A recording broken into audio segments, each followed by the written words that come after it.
Hello, Wastelanders and Vault Dwellers. Welcome to the Fallout Lorecast. This is your host, Tom or Robots, and I'm here, as usual, with my co-host, Neos Pandora, or Laney. Laney, what's up? How you doing? Oh, hello. Here I am. Hello, here you are. Wow. Here you are. Okay. Do, rock you like a hurricane, I guess. Hurricane? Yeah, welcome back. Hello. We got some cool stuff to talk about this week, or a cool person. One of our favorites, I would say. She's a good one. She's a good one. And if you're just tuning in for the first time, this is the Fallout Lorecast. This is the podcast where we talk about all the things having to do with Fallout lore, and sometimes we're a little bit silly. So thank you for joining us. We are currently live at twitch.tv/robotsradio, where you can tune in on what will most likely be Thursday nights from now on, around 4 p.m. Eastern, 1 p.m. Pacific. And we're happy to have all of you guys tuning in, and everybody who's currently in chat. Thanks for being here. And everyone listening at home or at work or at the gym, welcome to the show. So we have been going through some of the finest features of Fallout New Vegas, including factions and bits of questline and places you can go and things like that. And what was it? 2 weeks ago, we delved into the Nightkin. We talked about the Nightkin and how they were descended. The ones in New Vegas are descended from the ones that show up in the original Fallout games, and how they've declined over time. Right, Laney? They're kind of in a predicament here. And in a pickle or two. They're in a pickle or two. And I mentioned on that episode that we were going to get into more detail about individual Nightkin, because there's a few of them that show up in New Vegas that are actually very interesting. And some of the, some of the most, well, there's a lot of interesting characters in New Vegas. New Vegas has some really cool characters. But I love when you come across some of the Nightkin and you learn more about who they are and why they are the way they are and all of that. And we got some responses from the community saying, oh my God, I'm looking forward to these episodes. So we will be diving in today to who, Laney? Who are we talking about? We're talking about Lily Bowen. That's how you say the last name, right? Or Bowen. Bowen. It's either Bowen or it's Bowen. So it's Bowen. Probably Bowen. Okay. Uh-huh. So we're off to a good start. Yeah, as usual, off to a great start. You get the two of us together in a chat call, and things get a little bit silly. Mm-hmm. Mm-hmm. Yep, that's how we do it around here. So let's talk about it. Lily Bowen. I'm sure people who have played the game remember Lily Bowen, but let's go into some details. What do we know about Lily Bowen? So we mentioned her a little bit in that Nightkin episode. So obviously you know that she's the Nightkin. And if you don't remember what that even means, they're super mutants that were made especially special because their formula that they made to create these Nightkin as compared to normal super mutants was supposed to retain all the things that were good about being human while also making them super beefy, unlike super mutants that kind of lose all their human factors. Right, super beefy boys and girls. They were supposed to be. The idea was that we were going to get a Steve Rogers, right? That we were going to get. They were supposed to be the perfect super mutant. Right, perfect soldiers, but also still super mutants. Yeah. Yes. Indeed. But instead, we get Lily Bowen. So we get Lily Bowen, and she is a sweetie pie. So let's talk a little bit about where she came from, because she wasn't always a Nightkin. You know, you have to create them. Lily Bowen was born in 2078, which is 1 year after the Great War. And so she was born in a vault. She was born in Vault 17. That's where she grew up. And she lived there up until 2153, where obviously at that point she is very old. She's a grandmother. And at that point, the vault got raided, but we'll get into that in a second. So she was 75 years old. And like I said, she was a grandmother. She was just this little old lady living in the vault, living her best life. And they got raided by Unity and, by the Master, trying to get more people to turn into super mutants. Right. And she was taken. And if you don't know who the Master is, because the Master isn't referred to a whole lot in the modern Bethesda titles, the Master was the original antagonist of Fallout 1. the supermind and human turned mutant who was using the research that the government had done previous to the war in order to construct his own super mutant army in order to take over the wasteland. So that's the elevator version of who he is. He looks like a melted head on top of a bunch of computers, so you should look him up because he really does. The pictures are great. They're wonderful. He's a beauty.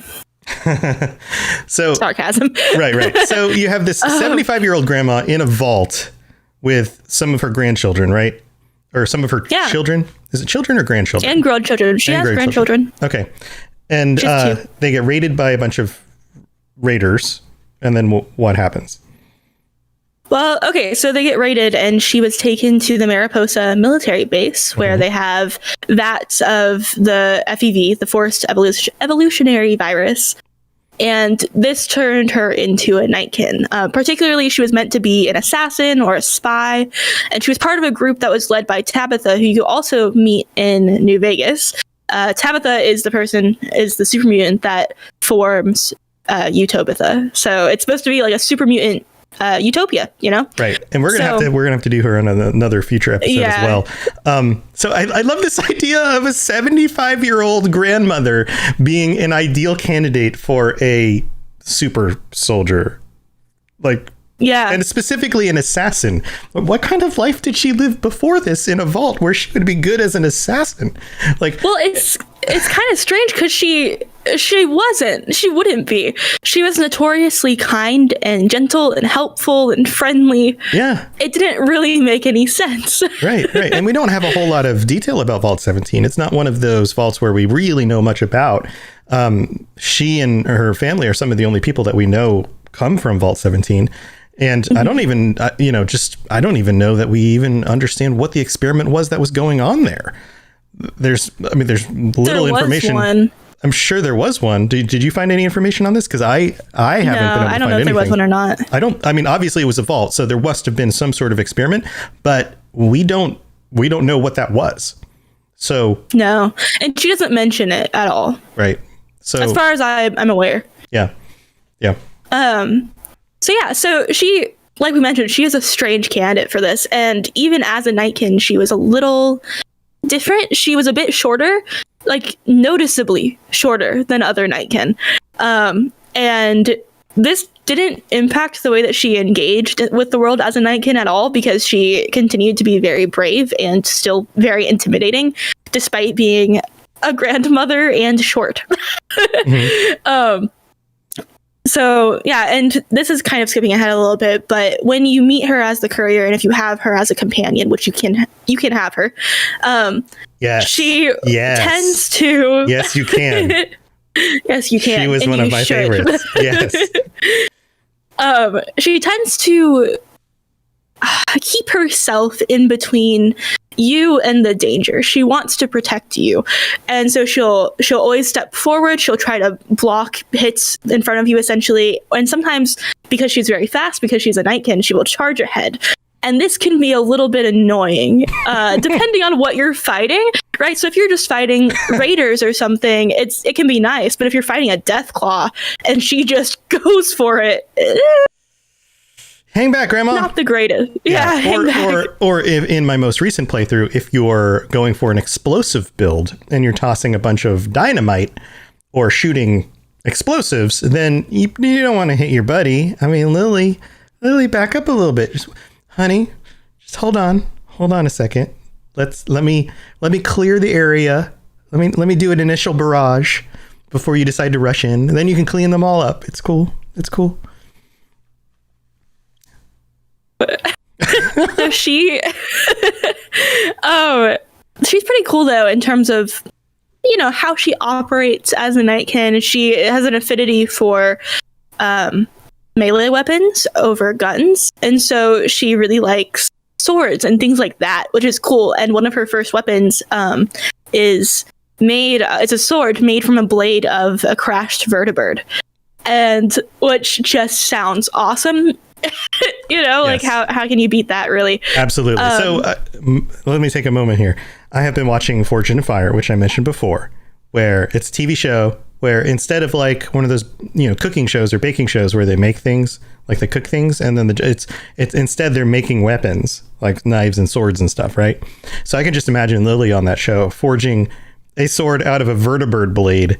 But that it sounds like total badass, which makes me think, what if I were a super mutant? Because they're very creative about their weapons, like big old poles with signs on them, like, fire hydrants, all sorts of things.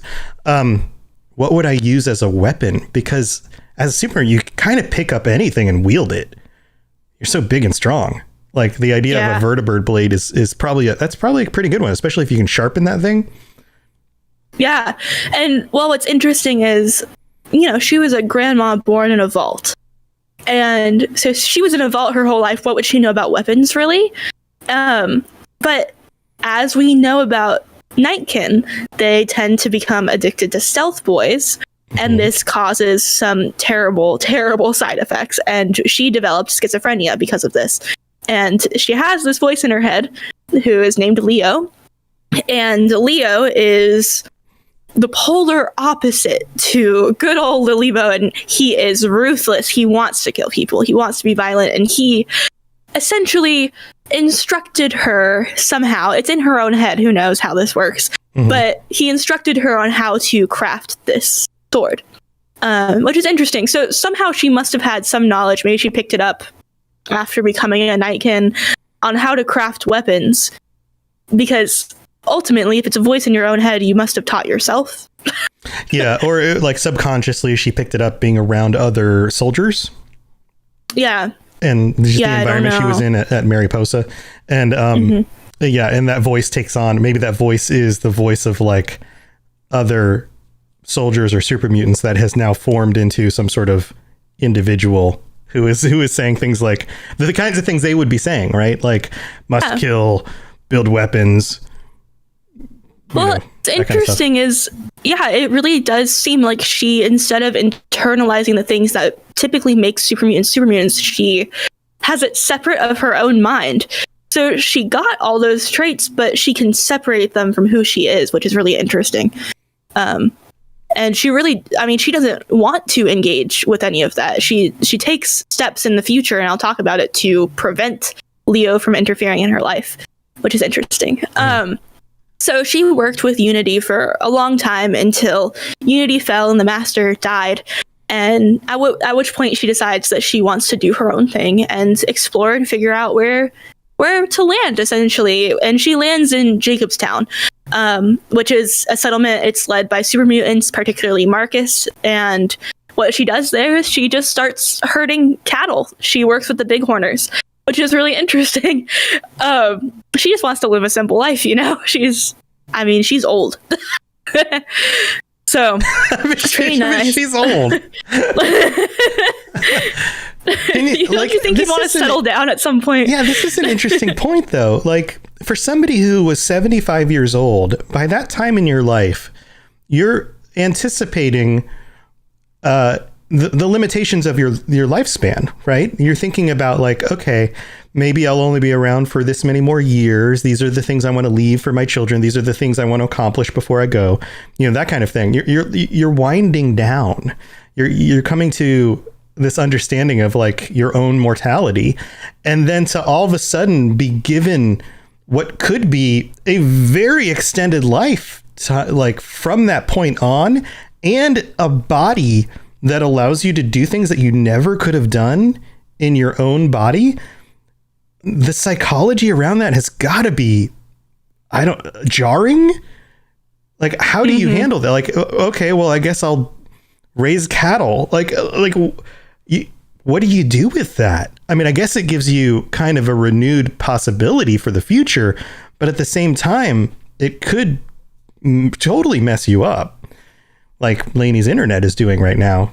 Laney, are you still there? Oh, no. Oh, wait. Nope. She's gone. Chat, push F. Everybody press F. Oh, she's coming back. Super mutant, Beelzebub says. Welcome back, Laney. Oh. So, yeah, okay. That could totally mess you up. But she goes to, raising cattle. Yeah. And she has a little bit of an issue with these cattle because during her time at Jacobstown, there obviously are other super mutants there. This is a super mutant community. And there are other people there that would like to do these bighorners harm. And some of these people there have developed a new stealth mutation, which they use to hunt the bighorners. And these are like Lily's babies at this point. She is taking care of them. She doesn't have her grandchildren anymore. She's taking care of these bighorners, and she's very upset about it. And so if you meet her, she wants to do something about it, but doesn't feel like she can do it on her own. You're talking about the Night Stalkers. Yes, the Night Stalkers. Yeah. The creatures have developed a mutation. Oh yeah, the creatures. Yeah. Those are the ones with the they're like like coyotes with like faces that look like they've got they're fangs and stuff. Looking. Yeah, like snakes. Yeah. So it's not the people there. It's the Night Stalkers. It's the creature. That's right. Sorry, I skimmed. Yeah, it's okay. It's the creatures that are hunting down the bighorners because it's easy prey for them. These are domesticated cattle. Like they can, probably come in stealthed anytime they want. They probably don't even have to wait for nightfall to get in there and take one out and, take it away. So yeah, I can imagine that that's probably a thing that bothers Lily a lot, especially because of her own nature of being protective and taking care of the things she cares about, the people she cares about. I'm sure she cares about these bighorners until they're, of course, slaughtered. But, I can imagine somebody like that going into a field like this, treating them like her babies, growing them up. And then these Night Stalkers sneak out of the invisibility spectrum. What does that even mean? I don't even what is that? So they sneak out of the visible light spectrum in order to hunt these things down. I don't think she likes it. No, she's very unhappy. So she asks the courier to help her, and you can't. So if you meet Lily in the game, you are able to assist her with her bighorner problem, or I guess her Night Stalker problem. Right. But yeah, it's kind of sad though, because you would think she's a Nightkin, like she probably could make a dent that would, she probably could defend them in some capacity, but she really doesn't think that she can do it by herself. Well, she's probably outnumbered. I mean, think about it. Like, something like Night Stalkers. They're pretty nasty creatures. They're very nasty creatures. Two, there's probably numbers of them. She can't keep an eye on the bighorners 24/7, right? So there's limitations there. Even if she has equipment and the ability to, hunt them down should they show up, she's probably very limited in her ability to do that at all times. So really, they just have to be patient and wait for her not to be there and then go get their prey, which a lot of predators are very good at. They wait until the right time and then they go in and get what they want. So, yeah. So we've got a middle of the show to do. Where are we going to go after the middle of the show? We're going to talk a little bit about, being at Jacobstown and mostly her mental health, actually. And then there's some other details, too, that are fun and interesting. But we're going to talk about her schizophrenia a bit. Yeah, so stay tuned for wacky psychological hijinks. Hello there, old chap. Good to see another of General Atomic's finest, still eager to serve. Patrons, you guys are amazing. There are 48 of you currently, and it's because of you guys that we can do this show. And I can't tell you enough how much Laney and I appreciate that. We appreciate each and every one of you. Everyone from our $1 patrons to our tippity top Pie Man, Liberty Pie, Tier 6 patron, and even Devin A, who's our Tier 5 patron, and both of those get called out every week. But thank you to each and every one of you guys. You guys are amazing. And you know what? I don't know that I've gone through, and did I go through last you did episode? Last episode. Okay. It's been a little while, and sometimes I forget to do this. So if you do sign up and I don't give you a call out, let me know, because sometimes I forget. But thank you to all of you guys. I can't tell you enough how much it means to me and to Laney that we're able to do this show because of you. And this is what I do full time now. So if we don't get support for these shows, then I go back to doing a regular job and I end up not being able to do shows as much. So genuinely from the top and the bottom of my heart, thank you so very much for that. And if you are interested in checking out the Patreon, go to patreon.com/followlorecast, and you can get all sorts of different rewards, including ad-free episodes, early episodes. We have our absolutely silly and ridiculous banter that usually happens before the episode on a lot of these episodes. So you can hear some of the pre-show chat, if there's post-show chat about the topic, where we go in a little bit more and talk with some of our patrons, or I'm not, some cases our patrons during the patron episodes, but also people in chat.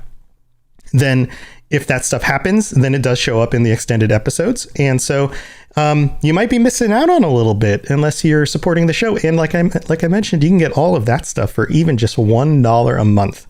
So what can you even buy for $1 a month? Can you even get gum now for $1 a month? I don't think you can, for like a pack of gum. Anyway, no. What can you even buy with $1? Like a can of Coke, maybe? That's about it. Anyway, go check it out. Patreon.com/followlorecast. And thank you to all of our patrons. You guys are absolutely wonderful. If you have any questions about Nuka World, I'd be delighted to answer them. All right. So let's talk Jacobstown. What's going on with Jacobstown? Well, so obviously we mentioned she's been there hurting Bighorner.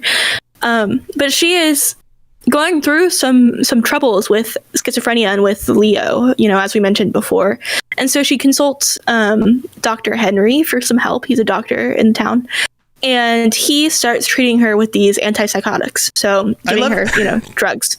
I love the picture of this regular human doctor being approached by this Nightkin who is like deep down a 75-year-old woman plus, and also Leo, and him going, no problem. I'm just gonna, this is completely untested on Nightkin or on super mutants, but here, let me just give you some sort of dose of medicine. I'm just going to try to figure out what quantity to give you and see if this even does anything, because who knows? It's designed for humans and you're no longer human, but here, let's just try this. Like, what is that conversation even like? Can you imagine a Nightkin coming through your office door and being like, doctor, I need help. Whoa, hey, all right.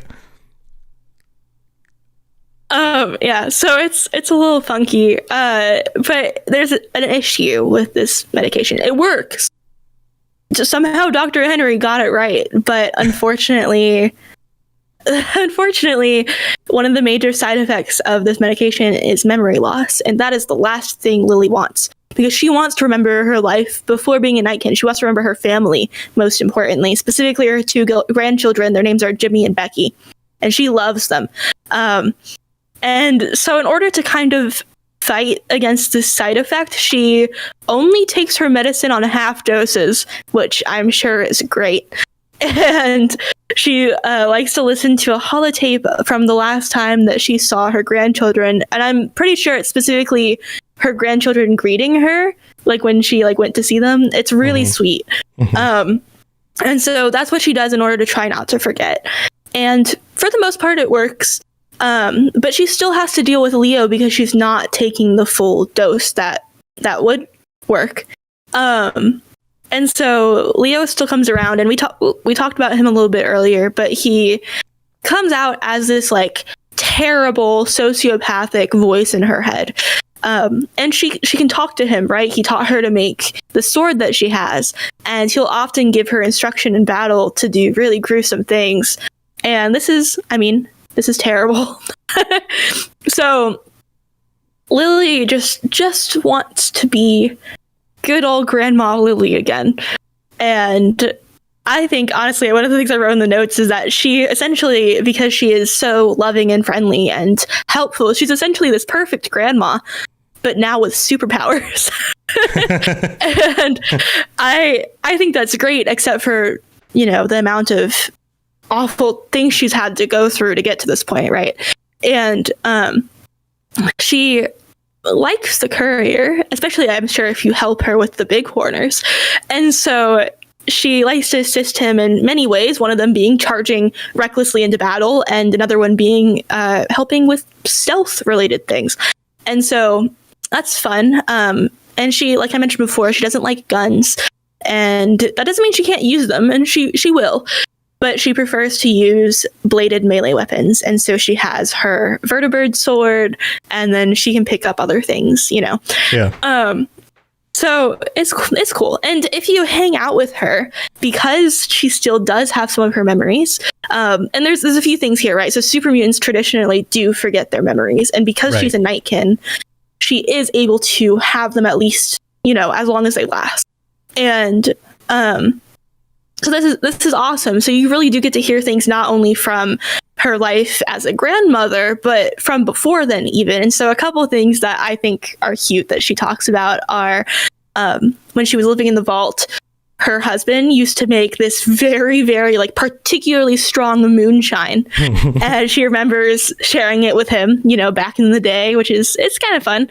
And then she'll talk about her first kiss when she was a little girl that I think happened in a cafeteria, because there's a few situations that trigger these memories. And for this first kiss one, most of the time, if you walk into vaults, she might bring it up. But specifically, if you walk into a vault's cafeteria, she'll be like, I remember my first kiss, like whatever. She'll tell you about it, which is cute. She also she loves to talk about her grandchildren. Like that just 100% the most wonderful thing in her whole life were her grandchildren. And she'll talk about them so much that if you are walking around Jacobstown, other people living there will say things like, better watch out, Lily's been babbling about her grandkids again. Because she just will not stop talking about them. But it's so sweet because she loves them so much. And so Dr. Henry went out of his way, you know, working with her to try and find a cure for this Nightkin schizophrenia, because it's not just happening to Lily. This is a thing. It's just one of the mental illnesses that can come from using stealth boys for years and years and years. And so he wants to really help. And Lily, you know, seeing as this is part of her daily life at this point, wants to assist him despite it possibly giving her permanent brain damage, running these tests to try and cure it, which I think is very noble, you know, because at this point she always just wants to help people. It is so sweet.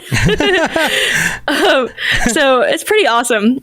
And so, you know, she's a cutie pie. And in terms of the career, impacting any of these choices, you really can determine what the rest of her life looks like, depending on your interactions with her. And there's a couple of different ways this can go. The first is, if the courier helps Dr. Henry, then you can create a cure. And it helps everybody. Like, the town does great after that, because you have to imagine any of the Nightkin that are living there are fine now. You know, like, they, at least from schizophrenia, can now live full, happy lives, and Lily would be able to truly just be herself without this awful voice in her head. Right. Alternatively, you can convince her to take the medicine at half doses and tell her that that's okay. You know, she's already doing it right. And if you keep her like this, she becomes so fixated on her memories that she will leave Jacobstown in order to try and find anything she can from what she knew before. Perhaps go back to the vault, perhaps look for possible family members, you know, any of that, which is sweet, but a little more dangerous for her. You know, she's still taking her medicine at half doses. It's not great. And so that's another possibility. Additionally, you could tell her to take the full dose, you know, and be like, this is really going to help you, you know, screw your past. You should live as yourself now. And so she can do that, and she will forget her past and eventually, you know, forget why she even wanted to remember it, and she'll throw away the holotape of her grandkids, which is really sad. But at least I guess she isn't schizophrenic anymore. And then the last possibility for what you can do with her is that if you convince her to completely stop taking it, then Sorry. I don't even know what I tried to write there. Sorry, I made a goof in the notes. I think you tried to just to read it out, and then we'll discuss it. I erased. I don't even know what that was supposed to be. Raving beast. I don't. Who knows? Okay, so the last possibility is that if you convince her to stop taking the medicine altogether, which I guess the logic there is that she doesn't have to. I don't even know. I don't know why this would be your choice unless you just want to ruin her life, but you can do it. At least remember her grandkids, I guess. But if she stops taking it, then Leo basically takes over. She can no longer manage him beyond a certain point, and she just becomes the super mutant that perhaps she was designed to be. And it's really sad. And she essentially just becomes this killing machine. And I wrote, what, a ravening beast? What does that mean? Who ravening? knows? Like ravening, dude. I don't know. A raving beast. Sometimes I get to the end of these notes and I've like gone through so much that the last few sentences are like who knows what that was supposed to be. It's probably raving beast. Yeah. So it's interesting that you can convince her not to take her medicine, because I guess the thought would be that Leo isn't going to completely consume her so that she can 100% maintain her memories.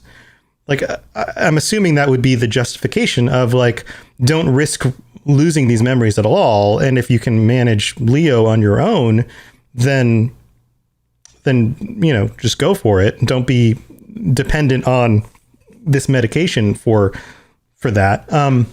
But this is one of those dilemmas that I think people should put themselves in her shoes and try to understand what you would do in this situation, because it's an interesting dilemma. For example, Leo is such a danger to her. I mean, in some ways is helpful, taught her to make weapons and, defend herself and those kinds of things. But can you imagine never being able to escape the presence of somebody who was constantly pushing you towards violence and terrible thoughts and these kinds of things? Like, if you lived with this person, you would probably leave them after a certain amount of time. You probably couldn't deal with being around them. The psychological ramifications of, and this is something I've learned as I get older and older and older, is that psychologically, we are not very strong. Like, human beings are, like, we think we can handle things, but the fallout psychologically from the stressful events in our lives leave lasting scars. I mean, they really do. Like, there's a reason why we need mental health. There's a reason why these things are important. And when we're young in our lives, we think we're indestructible, not just physically, but psychologically. I can handle that. I can handle anything. And of course, not everyone feels this way, but a lot of people do. And it's just very common to have this sense of like, I can take that on. Yeah, that job seems terrible and that boss seems horrible, but I can get through it. And you can, but in the long run, you might have some psychological damage from having to do that. We carry this stuff forward.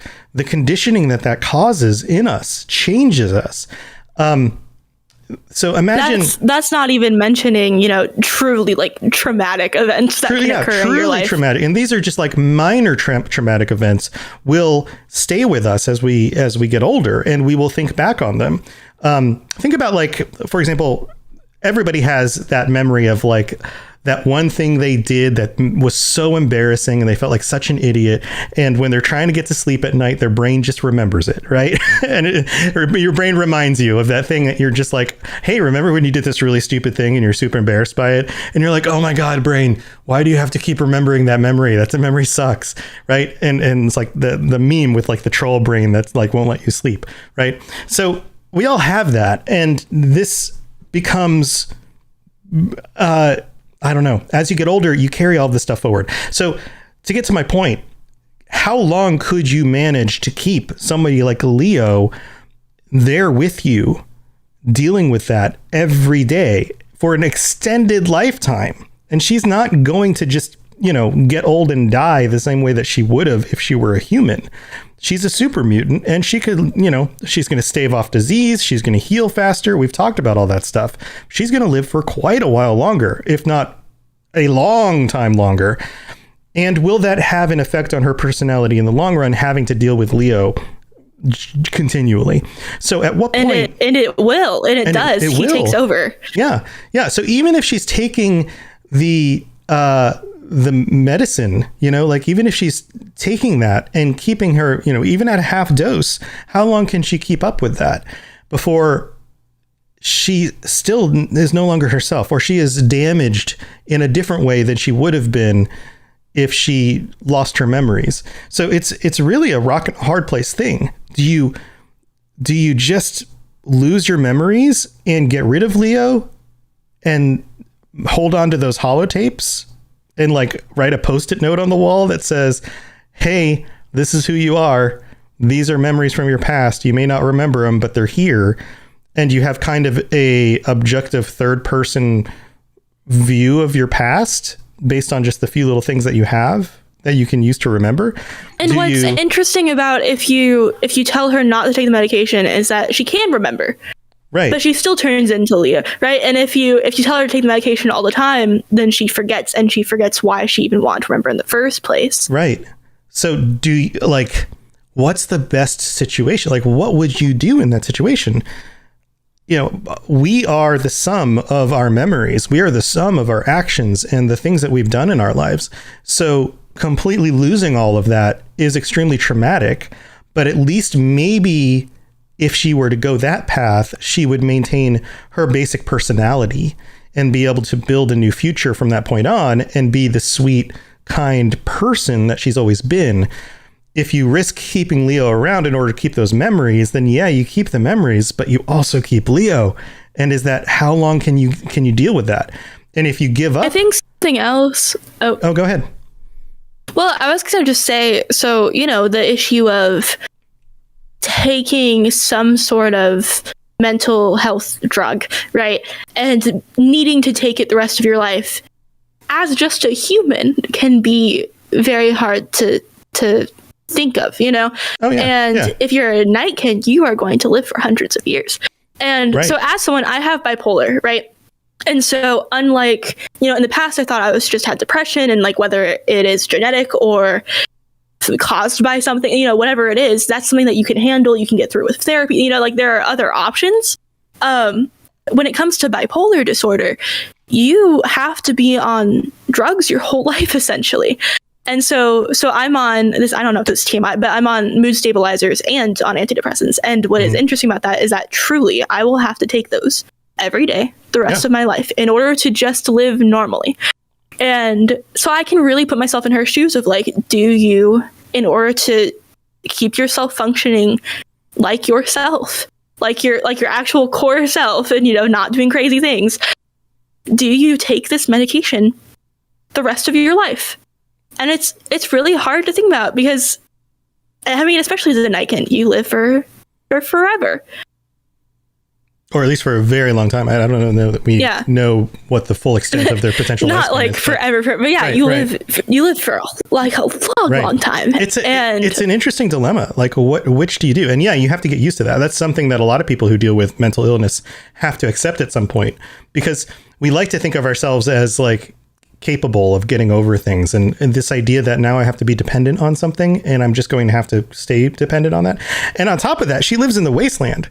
So what if she's not able to find another doctor who can get her these drugs? How are they manufacturing the drugs? Where are they getting from? Are they scavenging them? Is she eventually going to run out?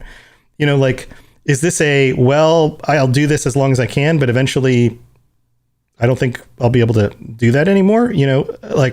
If she takes enough of them, does she completely quelch Leo out of her brain and then eventually she can stop taking them? Or does Leo reemerge? Are there... And sometimes drugs make lasting changes with our biology. Sometimes they make temporary changes with our biology as long as we're still on them. There's a lot of questions here. So I have to wonder, what would you do in this situation? Is holding onto your memories important enough, or would you rather make sure that you at least hold onto your personality without those memories?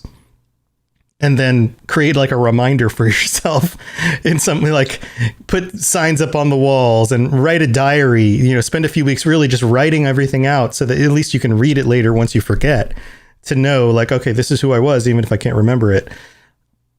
I don't know. It's a really tough question. And I think that she's a tragic character, like many of the tragic characters in these games. But she's an awkward tragic character because you don't typically feel much for super mutants, you know, like she's kind of like that dilemma that we have with ghouls, just kind of a step further, because for all the, you know, rabid, insane ghouls out there that are just going to hunt you down, there's generally, you come across settlements where there are sane ghouls, and you start to learn that like ghouls are people too. Not all of them are going to eat your brain, you know, like, or whatever. But it's much more rare to come across a super mutant who isn't, you know, mad with, you know, just anger and aggression and wanting to kill everybody. You know, like she is the sweetest person you're going to come across in the wasteland. She is just a sweetheart. And you'd never expect that, especially from something that looks like a Nightkin. Yeah. It's way scarier than just a super mutant. Yep. And I love the way she looks when you meet her, when she's got like the hat on and the... Yeah, she wears a cute little straw outfit. Yeah, it's kind of adorable. It's very cute. Something else I just thought of was that, you know, so she ended up with Leo in the first place because of using stealth boys. And part of me wonders, is there a limit to where like that side effect would eventually wear off if she stops using them? Like, you know, if she completely cuts stealth boys off, would she eventually be okay?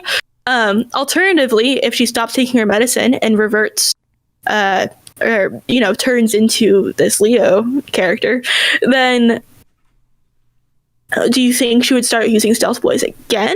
You know, because that's the thing that Nightkin are drawn to, this ability to not only be stealthy, but not even be perceived.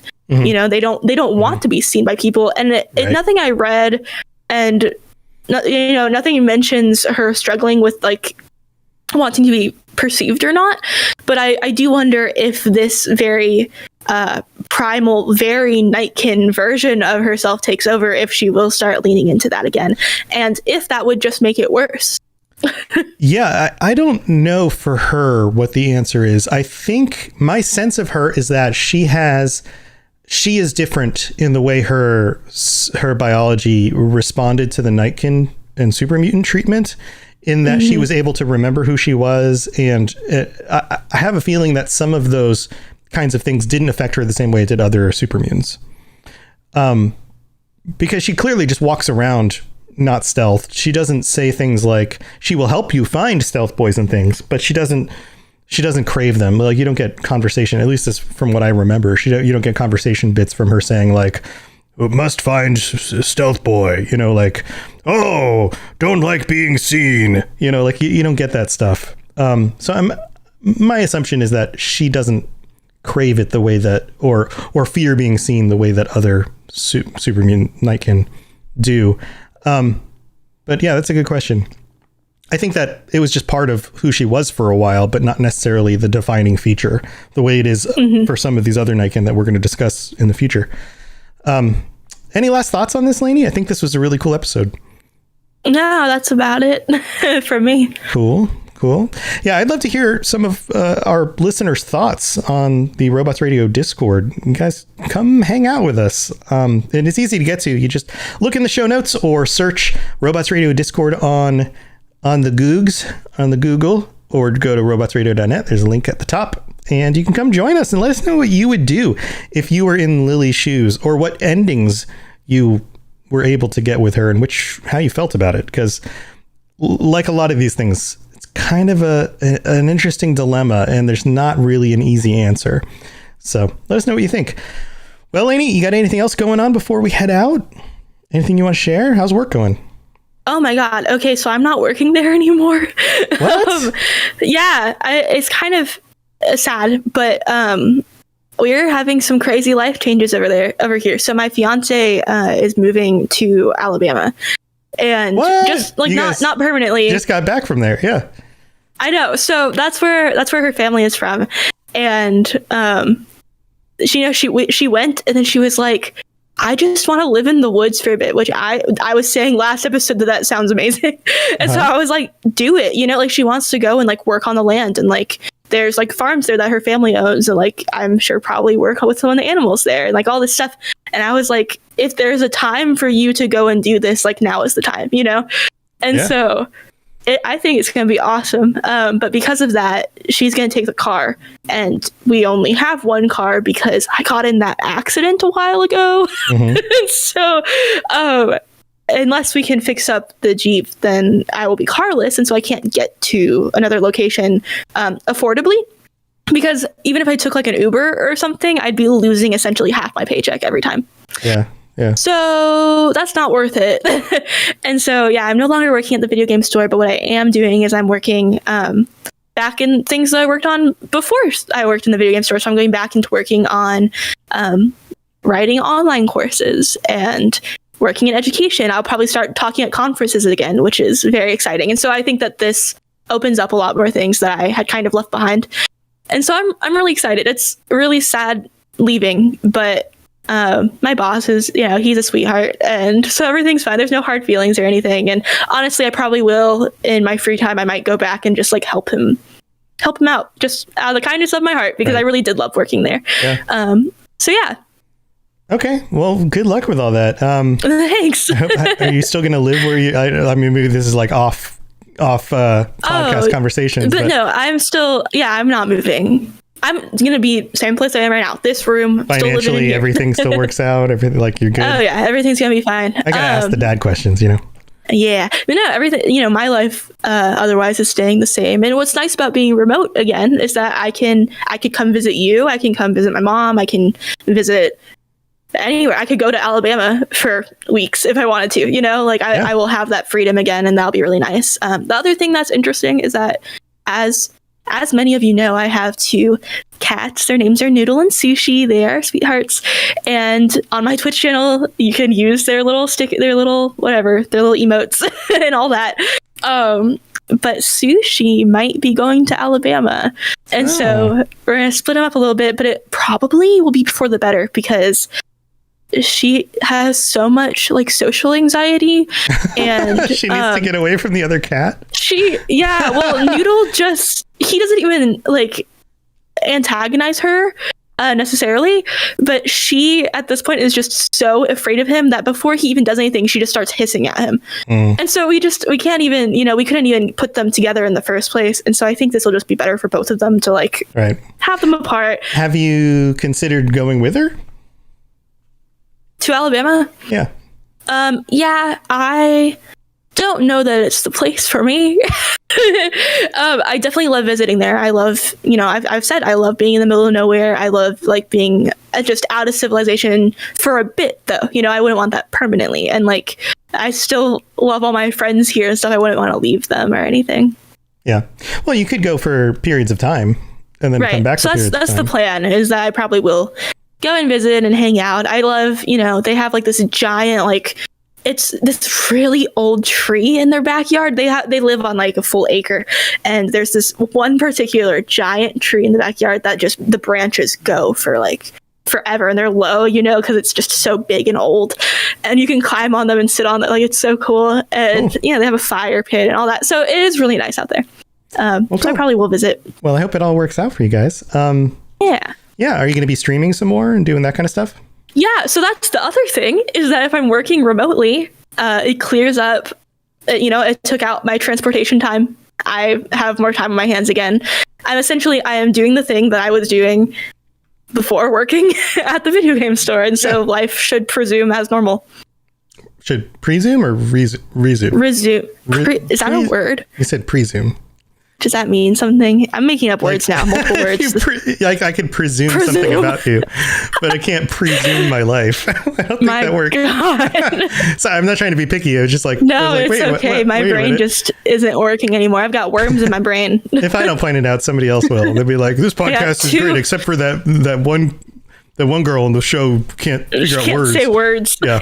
I got two brain cells, and I shake my head. You can hear them rattle. Oh, good. All right. It sounds like a blonde joke that you would hear from like a boomer, you know? This is Gen Z blonde jokes. Oh, geez. All right. Well, cool. Well, good luck with all that stuff. Let us know when you're streaming, and I'm sure lots of people will jump back in. And if you have a schedule that you set up, we'll come hang out and check that out. So keep your eye out, you guys. Yeah, I've got the stuff I've been doing. If you guys are into video games, hey, do you like video games? And you are into games that show up on the Xbox Game Pass, like a bunch of these Fallout games, which do, including New Vegas, then you should check out the Xbox Game Pass and the Xbox Game Pass show that N7 Legend and I do. That's Sam from the Mass Effect Lorecast and I do every week, where we talk about the new games coming out. We give you some hot takes on some of the new games that we've been trying out on the service. There's tons of stuff on there, and we'll also be streaming those games and playing those games with the community. So there is now a channel in the Discord where there you go. Laney shared her link. Go follow Laney's channel. So it's twitch.tv/neospandora. So on the Discord, we now have the Xbox, what did I call it? The Game Pass gang, where people can share their handles, their gamer tags. It doesn't matter if you're on Xbox or on PC. If you want to just hang out and play some of these games together, you're welcome to share your gamer tag and come hang out with us. We'll be playing games. I'm happy to have some new friends to play Xbox games with, because it wasn't my regular like console of choice. But now that I was able to get an Xbox Series X, I should be able to play more games with people on Xbox, which will be You have both now? I have both now. What the heck? Yeah. Yeah, it showed up. You're living my dream life. It showed up on I saw a Twitter announcement that was like, Best Buy has these in stock, like last week. And I was like, 7 minutes old. I wonder if it's still in stock. I clicked on it and it was like, went in my cart. And I was like, what happens if I check out? Because sometimes you'll get a checkout and be like, sorry, it's not in your cart anymore. And it was like, how do you want to pay? And I was like, well, I guess I'm buying this because I'll either keep it and use it, which is the main idea here, because I do shows about the Xbox Game Pass and now I get to play those games on Xbox and on PC. Or I was like, worst case, I can just sell it again because somebody else is going to want it, or whatever. Like, even if I don't scalp it, I could just sell it at cost to somebody because somebody's going to want it. So I was like, all right. So I got it and I set it up yesterday. It's pretty cool. It's pretty awesome. So, yeah. Maybe I'll buy it from you. We've been wanting to get one. I mean, you just have to afford it. But yeah. Well, I've been talking to my roommate and we've been talking about like both like pitching in to buy it and like owning it as a household. Sure. And so, I mean, maybe. I've got the Xbox One, if you guys need an Xbox at all. And that plays. No, we have. You have an Xbox One? You just don't have a Series X? You got something? Yeah. Okay. Well, and also, did you know, Laney, that you can get Game Pass, you can still right now, 3 months of Game Pass Ultimate, which is Xbox Live and Game Pass, for $1. 3 months. Whoa. 3 months for $1. You should probably do that. Are these sponsored? Oh, wait, Microsoft totally does. Yeah. See, look over there. Look above your head on the stream. We are an Xbox Game Pass affiliate. We're a Microsoft affiliate now. So yes, so that's the other thing. And I believe I mentioned this on the show before, but if you use the code bit.ly / what was it? XBG Pass, then you can get that deal and we get a little bit of a kickback, which is pretty cool. So there you go. Lots of fun stuff. That is the link. It works. It works. I just tried it. It works. It also works even if you go to other stuff on the Microsoft site. So if you use that and you get to that Game Pass page, but then you're like, instead I'm going to buy Windows, we'll still get like some kickback for that. So, but cool. Yeah, it's pretty cool. Yeah, all sorts of fun stuff. But like, that's cool. But the thing I'm most excited about is more people to play games with, which is really what I want to do. And with all the games on Game Pass, it's like you could play a different game every night with a group of people who are all part of this Xbox, Game Pass gang that we're putting together. And it should be awesome. And here's the other thing, even if you're not a member of the Xbox Game Pass, if you have those games, we can still play together. So like Destiny 2 is on there, right? You don't have to have Xbox Game Pass. If you own Destiny 2, then we could play together. Or, I mean, there's just tons of games like GTA or Red Dead Online or Battlefield or, you know, any of the games on there, or Halo when it comes out. So you can be part of the Xbox, the Game Pass. Oh my God, I can't say words. The Game Pass gang, and just play games with us when you can, whether or not you have Game Pass. The XBGG. XBGG. All right. Well, I'm going to stop yammering about this stuff. Thank you, everybody, for tuning in. We really do like hanging out with you guys and love to see your chat stuff in the live show. So thanks for being here. Tonight, we would normally have the Elder Scrolls Lorecast and the Dungeons & Dragons Lorecast. Turns out that we have a pre-recorded episode that we need to put out for Elder Scrolls, so we won't be live tonight. And Stuart is away and not able to do a live show for the D&D Lorecast, although we will still be putting one out. It'll just happen on the recorded versions. So like there won't be a video version of it. It'll just be audio version of it. So that's still happening. It's just no live show tonight. So I might be back tonight to just stream games and hang out with people. So that should be a lot of fun too.